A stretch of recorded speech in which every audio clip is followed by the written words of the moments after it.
111 ઉમરેઠ વિધાનસભા પેટાચૂંટણી 2026 ઉમરેઠના વયોવૃદ્ધ અને દિવ્યાંગ મતદાતાઓના ઘર આંગણે પહોંચ્યું જિલ્લા ચૂંટણી તંત્ર। ઉમરેઠ વિધાનસભા વિસ્તારના 105 જેટલા 85 વર્ષથી વધુ વયના અને દિવ્યાંગ મતદારો માટે હોમ વોટિંગ સુવિધા, 85થી વધુની ઉંમરના વૃદ્ધ તથા દિવ્યાંગ હોય તેવા કુલ 97 નાગરિકોએ ઘેર બેઠા કર્યો મતાધિકારનો ઉપયોગ।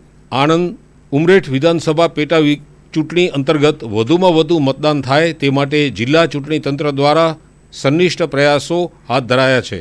ભારતીય ચૂંટણી પંચની માર્ગદર્શિકા મુજબ 85 વર્ષથી વધુ વય ધરાવતા અને 40%થી વધુ દિવ્યાંગતા ધરાવતા મતદારોને મતદાન અર્થે મતદાન મથક સુધી આવવું ન પડે તેને ધ્યાને રાખીને તેમના માટે હોમ વોટિંગની વિશેષ સુવિધાનો ઉપયોગ કરવામાં આવ્યો। જિલ્લા ચૂંટણી તંત્ર દ્વારા હાથ ધરવામાં આવેલ હોમ વોટિંગની પ્રક્રિયામાં ઉમરેઠ વિધાનસભા વિસ્તારમાં 91 જેટલા 85 વર્ષથી વધુ વયના અને 14 દિવ્યાંગ મતદારો મળી કુલ 105 મતદારોએ ઘેર બેઠા મતદાન કરવાનો વિકલ્પ અપનાવ્યો હતો, જેને ધ્યાને લઈ ચૂંટણી તંત્ર દ્વારા આ તમામ મતદારો મતદાન કરી શકે તે માટેના નિયત કરાયેલા 4 દિવસ પૈકી પ્રથમ 2 દિવસમાં 97 ઉમેદવારોએ ઘરે બેઠા મતદાન કર્યું છે।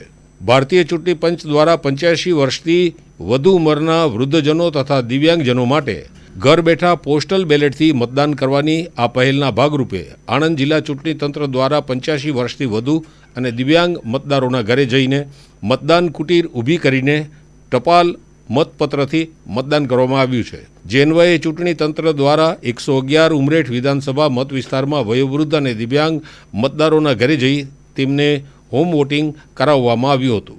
ઉલ્લેખનીય છે કે ઉમરેઠ મતદાર વિભાગમાં કુલ 105 જેટલા 85 વર્ષથી વધુ વયના મતદારો અને દિવ્યાંગ મતદારોએ ઘરે બેઠા મતદાન કરવાનો વિકલ્પ અપનાવ્યો છે, જેમાં 91 વયોવૃદ્ધ અને 14 દિવ્યાંગ મતદારોનો સમાવેશ થાય છે।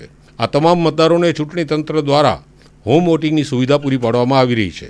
ઉલ્લેખનીય છે કે ઉમરેઠ મતદાર વિભાગમાં કુલ 105 જેટલા 85 વર્ષથી વધુ વયના મતદારો અને દિવ્યાંગ મતદારોએ ઘરે બેઠા મતદાન કરવાનો વિકલ્પ અપનાવ્યો છે, જેમાં 91 વયોવૃદ્ધ અને 14 દિવ્યાંગ મતદારોનો સમાવેશ થાય છે।